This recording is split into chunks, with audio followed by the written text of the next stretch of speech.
જય શ્રી રામ, જય માતાજી. હું છું કલ્પેશ બજરંગી. ખાસ જ્યારે શ્રાવણ મહિનો આવતો હોય એટલે કે તહેવારોનું સિઝન સ્ટાર્ટ થઈ જાય છે, વિવિધ તહેવારો આવતા હોય છે, ત્યારે આપણા માતાઓ બહેનો ખાસ કરીને દશામાનું વ્રત લેતા હોય છે.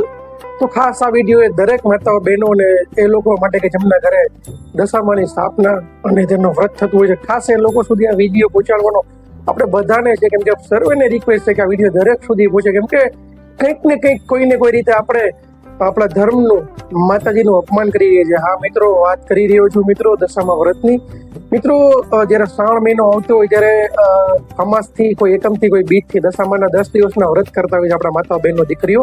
અને મિત્રો 10 દિવસ સુધી ઘરે દશામાની મૂર્તિની સ્થાપના થતી હોય છે, તેનું પૂજન થતું હોય છે અને ધૂન ભજન થતા હોય છે. ભાવ ભક્તિથી પૂર્ણ એ 10 દિવસ સુધી આપણે જોતા હોય છે કે દશામાની સૌ વિધિવત જે એના વ્રત છે થતા હોય છે, નીતિ નિયમનું પાલન થતું હોય છે.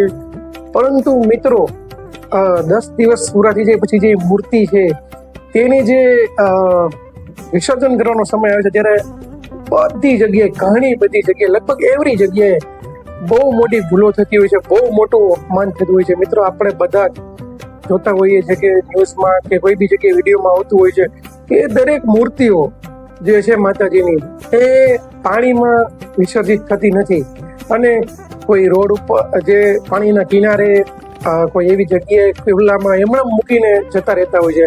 એટલે ખાસ કરીને થતું એવું હોય છે જેના કારણે કે મૂર્તિઓ ત્યારબાદ ખંડિત થઈ જતી હોય છે, અપમાનિત થઈ જતી હોય છે, પશુઓ તેને બગાડી નાખતા હોય છે અને એકદમ એ મૂર્તિઓની દુર્દશા થઈ જાય છે. વિચાર કરો કે આપણે 10 દિવસ સુધી જેને ભગવાન તરીકે આપણા ઘરમાં જેને ઉચ્ચ સ્થાન આપ્યું હોય તેમની મૂર્તિને આપણે આ રીતે અપમાનજનક રીતે મૂકી આવતા હોઈએ છીએ.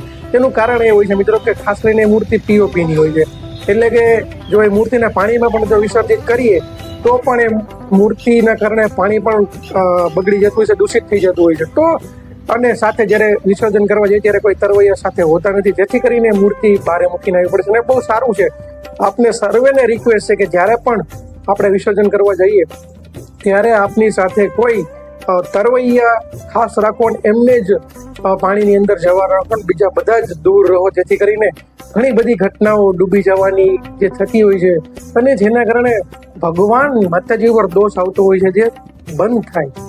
અને ખાસ કરીને પીઓપીની મૂર્તિ આપ સર્વે લેવાનું બંધ કરી દો, માટીની મૂર્તિ રાખવાનું ચાલુ રાખો, જેથી કરીને એ મૂર્તિ પાણીની અંદર ભળી જાય, ઓગળી જાય અને પાણીને, પર્યાવરણને પણ પ્રદૂષિત ન કરે.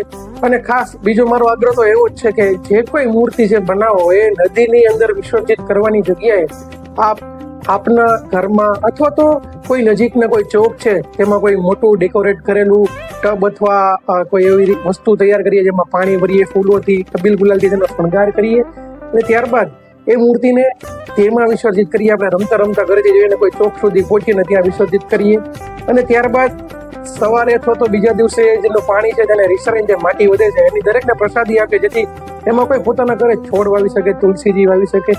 તો જેથી કરીને આ જે અપમાન થઈ રહ્યું છે માતાજીનું, ધર્મનું, એ રોકાય અને એક દુનિયાને મેસેજ જાય કે નહીં, જે દર વર્ષે મૂર્તિઓના ફોટા આવે છે, જે અપમાન થતું હોય છે મૂર્તિનું, એ બંધ થાય. અને ખાસ કરીને હું મારું ગ્રુપ રાજકોટના ઘણા સનાતની ગ્રુપો તેમજ અન્ય પણ સિટીના ઘણા સનાતની ગ્રુપો હોય છે જે આવી બધી મૂર્તિઓને કલેક્ટ કરે છે અને સરખી રીતે વિસર્જિત કરવાનું કાર્ય કરતા હોય છે. પણ ખાસ કરીને તેમાં રિક્વેસ્ટ છે કે જો માટીની મૂર્તિ હશે તો સંપૂર્ણ રીતે પાણીમાં પડી જશે અને સંપૂર્ણ રીતે તેનું વિસર્જન થઈ જશે, જેથી કરીને પર્યાવરણનું પણ જતન થશે. અને આવું બધું જે અપમાન થઈ રહ્યું છે જે ધર્મનું, માતાજીનું, કે 10 દિવસ આપણે એને સરખી રીતે પૂજા કરીએ અને ત્યારબાદ જે એનું અપમાન કરી રહ્યા છીએ તે બહુ ખરાબ બાબત છે, અપમાનજનક બાબત છે અને ધર્મનું પણ અપમાન છે, જે રોકાય. તો મારી સર્વેને વિનંતી છે કે અમારા વિડીયો